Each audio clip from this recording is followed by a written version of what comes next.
Azeem sir, നമ്മുടെ യുവികയുടെ result വന്നു ഇന്നലെ വൈകുന്നേരം അല്ലേ? വളരെ അൺഎക്സ്പെക്ടഡ് പറയാൻ പറ്റില്ല, പക്ഷേ ഈവനിങ് വരെ നമ്മൾ കാത്തിരിക്കേണ്ടി വന്നു. റിസൾട്ട് വന്നു. അങ്ങനെ അതിൽ നമ്മുടെ കമ്മ്യൂണിറ്റിയിലുള്ള ഒരു സ്റ്റുഡന്റിന് എന്ത് ചെയ്തിട്ടുണ്ട്, സെലക്ഷൻ കിട്ടിയിട്ടുണ്ട്. അപ്പോൾ കഴിഞ്ഞ വർഷം ഒരു സ്റ്റുഡന്റ് ഉണ്ടായിരുന്നു, ഈ വർഷം ഒരു സ്റ്റുഡന്റ് എന്നുള്ളതാണ് ഇതുവരെ നമുക്ക് കിട്ടിയ ഇൻഫർമേഷൻ. ഇനി മൾട്ടിപ്പിൾ ആളുകൾ ഉണ്ടോ എന്നുള്ളത് നമ്മളിങ്ങനെ അന്വേഷിച്ചുകൊണ്ടിരിക്കുകയാണ്. അപ്പൊ അങ്ങനെയാണെന്നുണ്ടെങ്കിൽ നമുക്ക് ആ സ്റ്റുഡന്റിനെ ഒന്ന് വിളിക്കാം എന്നുള്ള രീതിയിലാണ് നമ്മൾ ഇന്നത്തെ ഒരു വീഡിയോ വെച്ചിട്ടുള്ളത്. അപ്പോൾ സ്റ്റുഡന്റിനെ ജസ്റ്റ് ഒന്ന് വിളിച്ചിട്ട് എന്തൊക്കെയാണ്, മിക്കവാറും എക്സൈറ്റഡ് ആയിരിക്കും. കാരണം വളരെ വലിയൊരു ഓപ്പർച്യൂണിറ്റിയാണ്. കഴിഞ്ഞ വർഷത്തെ വെബിനാറൊക്കെ ഇവർ കുറെ ആൾക്കാർ കണ്ടിട്ടുണ്ടാകും. Once in a lifetime opportunity തന്നെ പറയാവുന്ന ഒരു സംഭവം തന്നെയാണ്. ISROയിൽ പോയിട്ടൊരു ക്യാമ്പ് പോലെ 2 ആഴ്ച അവിടെ താമസിക്കാനും അവിടുത്തെ സയന്റിസ്റ്റുകളുടെ കൂടെ സ്പെൻഡ് ചെയ്യാനും അവരുടെ ക്ലാസ്സുകൾ അറ്റൻഡ് ചെയ്യാനൊക്കെ ഉള്ള ഒരു once in a lifetime opportunity തന്നെയാണ് യുവിക പ്രോഗ്രാം എന്നുള്ളത്. അപ്പൊ അന്ന് ഈവൻ അവിടുത്തെ സയന്റിസ്റ്റുമാർക്ക് പോലും ആക്സസ് ഇല്ലാത്ത പല ഏരിയാസിലും എന്ത് ചെയ്യാം, പറ്റുന്നുള്ള. അങ്ങനെ കുറെ ആളുകൾക്ക് സ്പേസ് സയന്റിസ്റ്റ് ആകാൻ ഇൻട്രസ്റ്റ് ഉള്ള ആളുകൾ ഉണ്ടാവും. അപ്പൊ സ്റ്റുഡന്റിനെ വിളിച്ചു നോക്കിയാലോ? യെസ്. അപ്പൊ ആരാണ് ആള് നമ്മൾ പറഞ്ഞിട്ടില്ല അല്ലെ, ആർക്കാണ് കിട്ടിയിട്ടുള്ളത്. അപ്പം ഫാത്തിമ നിധയാണ് നമ്മുടെ ഈ ഒരു കമ്മ്യൂണിറ്റിയിൽ നിന്ന് ഈ വർഷം ക്വാളിഫൈ ചെയ്തിട്ടുള്ളത്. അപ്പം ഫാത്തിമ നിധക്ക് എന്തുകൊണ്ട് ക്വാളിഫൈ ചെയ്യുന്നുള്ളതും എന്തൊക്കെയാണ് ഇപ്പോഴത്തെ ഒരു സ്റ്റാറ്റസ് എന്നൊക്കെ ഉള്ളത് അറിയാൻ വേണ്ടി ഫർദർ സ്റ്റെപ്സ് എന്തൊക്കെയാണെന്നുള്ളതും കൂടെ ചോദിച്ചു നോക്കാം. യെസ്. അപ്പൊ ജസ്റ്റ് റിംഗ് ചെയ്യാൻ കൂടെ. ഹലോ, ഫാത്തിമ നിധയാണോ? ഇത് XandY Learning നിന്ന് ഷഫീർ സാറും അസീം സാറുമാണ് വിളിക്കുന്നത്. എന്താ, എങ്ങനെയുണ്ട്? ക്വാളിഫൈ ചെയ്ത് അറിഞ്ഞില്ലേ? അപ്പൊ ഇന്നലെ മുതൽ എക്സൈറ്റഡ് ആയിരിക്കും. ഫാമിലി ഫ്രണ്ട്സിനൊക്കെ അറിയിച്ചോ?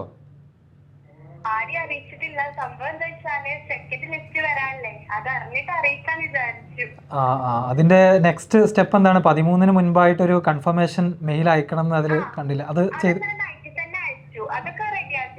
റെഡിയാക്കിയിട്ടുണ്ടോ? Okay, very good. അങ്ങനെയാണെങ്കിൽ സെക്കൻഡ് ലിസ്റ്റിൽ എന്തായാലും പേര് വരേണ്ടതാണ്.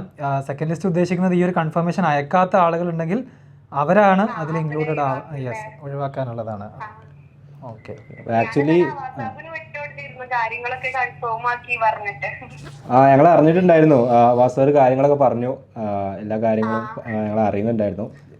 അപ്പൊ നമ്മുടെ റിസൾട്ട് അറിഞ്ഞത് എങ്ങനെയാണ്? XandY എന്ന് അറിയിച്ചപ്പോഴാണോ ഫസ്റ്റ് കേൾക്കുന്നത്, അതോ നേരത്തെ ലിസ്റ്റ് നോക്കിയിരുന്നോ? ഇല്ലല്ല, ഞാൻ രാവിലെ ഇന്നലെ മോർണിംഗ് മുതലേ റിസൾട്ട് നോക്കാൻ തുടങ്ങിയിരുന്നു. പക്ഷെ XandYയുടെ മറ്റൊരു ഗ്രൂപ്പ് ഉണ്ടല്ലോ, ഈ യുവികക്ക് മാത്രമായിട്ടുള്ള ഗ്രൂപ്പ്, അതിൽ വേറെ കോണ്ടാക്ട് നമ്പർ ആയിരുന്നു ഉണ്ടായിരുന്നത്. അതിന്റെ ഉമ്മമാരുടെ നമ്പർ ആയിരുന്നു. അപ്പൊ ഇമ്മ മെസ്സേജ് നോക്കിയിട്ടുണ്ടായിരുന്നില്ല. പിന്നെ എന്റെ ഉമ്മ ഇങ്ങനെ 6 മണിക്ക് വിടണു. അതിന് മുന്നേ വാട്സാപ്പ് വിട്ടെന്ന് പൊട്ടിച്ചു. നല്ല സന്തോഷമായി. വളരെ ട്വിസ്റ്റാണല്ലേ അറിഞ്ഞ കേസ്. അത്ര വലിയ പ്രതീക്ഷ ഉണ്ടായിരുന്നു. കാരണം ഇന്ത്യ മൊത്തം ആദ്യം അപ്പൊ എത്ര കുട്ടികൾക്ക് നാഷണൽ ലെവലിലൊക്കെ കുറെ സർട്ടിഫിക്കറ്റ് ഉണ്ടാവുമല്ലോ, അതൊക്കെ ആകെ പോയിച്ചു. പക്ഷെ റിസൾട്ട് വന്നപ്പോഴാണ് സമാധാനമായത്. അപ്പൊ അതില് അപ്ലോഡ് ചെയ്ത ഡോക്യുമെന്റ്സിൽ എത്രയായിരുന്നു 8ലെ പെർസെന്റേജ്? 8ാം ക്ലാസ്സിലെ റിസൾട്ട് എങ്ങനെയായിരുന്നു?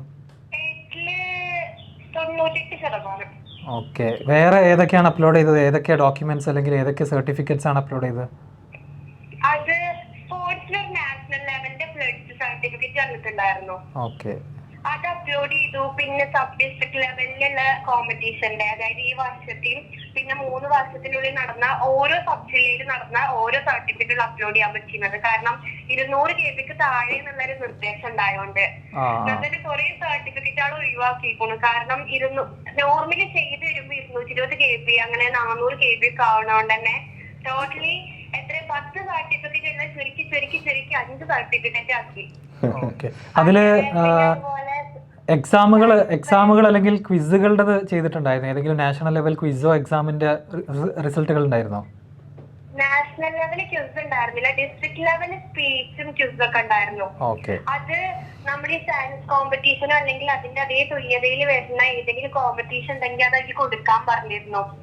അതില് പിന്നെ അതിൽ 5 സർട്ടിഫിക്കറ്റ് കൊടുത്തു. ഡിസ്ട്രിക്ട് ലെവലില് അഖില കേരള ബാലജന സഖ്യത്തിന്റെ പ്രസംഗ മത്സരം സെക്കൻഡും, പിന്നെ കുടുംബശ്രീയുടെ കീഴിൽ നടന്ന ക്യൂസ് കോമ്പറ്റീഷൻ ജില്ലയിൽ ഫസ്റ്റ് ഉണ്ടായിരുന്നു.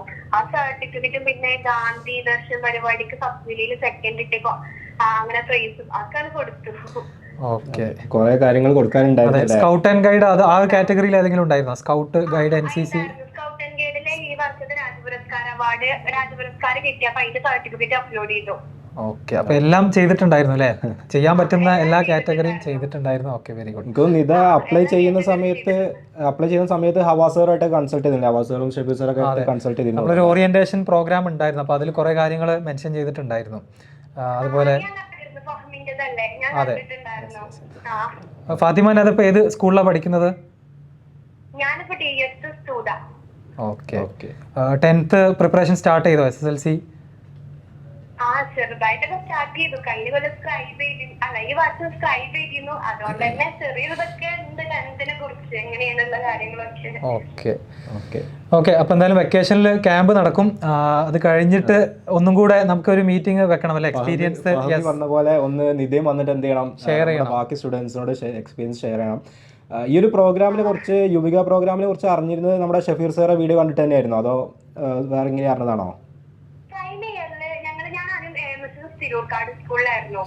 അപ്പൊ ഫഹമിക്ക് കിട്ടിയ ആ സമയത്ത് തന്നെ അവാസാക്കും ഇങ്ങനെ ഞങ്ങൾക്കൊരു സയൻസ് പറഞ്ഞ ഗ്രൂപ്പിൽ കിട്ടിയിരുന്നു.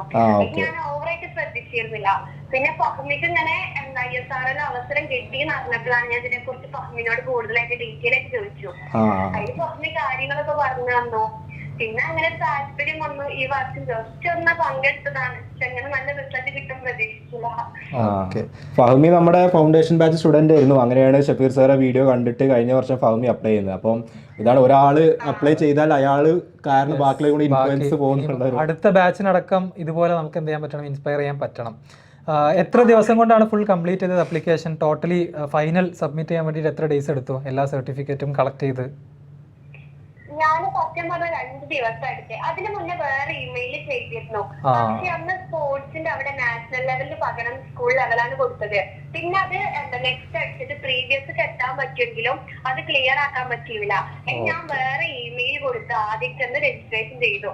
2 ദിവസം നോർമലി എടുത്തിട്ടുള്ളത്. 2 ദിവസത്തിനുള്ളിലൊക്കെ കഴിഞ്ഞിട്ടുണ്ട്. അപ്പൊ എനിവേ എന്തായാലും അവിടെ പോകാനും മാക്സിമം എക്സ്പ്ലോർ ചെയ്യാനും ഒക്കെ പറ്റട്ടെ, ആശംസിക്കുന്നു. നല്ലൊരു എക്സ്പീരിയൻസ് ആവട്ടെ. ആൻഡ് മറ്റൊരു കാര്യം, ഞങ്ങളിപ്പോൾ സംസാരിച്ചുകൊണ്ടിരിക്കുന്നത് ലൈവിൽ നിന്നിട്ടാണ് കേട്ടോ. അതെ, അങ്ങനെ ക്യാമറയുടെ മുന്നിലാണ് സംസാരിക്കുന്നത്. അപ്പം എന്താണ് നിധയുടെ എക്സാക്റ്റ് ഒരു എക്സൈറ്റ്മെന്റും കാര്യങ്ങളും അതുപോലെ ഡീറ്റെയിൽസ് ഒക്കെ അറിയാൻ വേണ്ടിയിട്ടാണ്. അതാണ് ഞങ്ങൾ ആദ്യം പറയാഞ്ഞത്. ഇനി അതിൻ്റെ ഒരു കൺസേൺ വരണ്ടെന്ന് വിചാരിച്ചിട്ട്. ഓക്കെ, അപ്പൊ എന്തായാലും ഇതൊരു വീഡിയോ ആയിട്ട് തന്നെ ഷെയർ ചെയ്ത് തരാം. ബാക്കി കുട്ടികൾക്കും കൂടെ എന്ത് ചെയ്യാം, അത് നെക്സ്റ്റ് ഇയറിലെ കുട്ടികൾക്കൊക്കെ വേണ്ടി ഉപകാരപ്പെടും.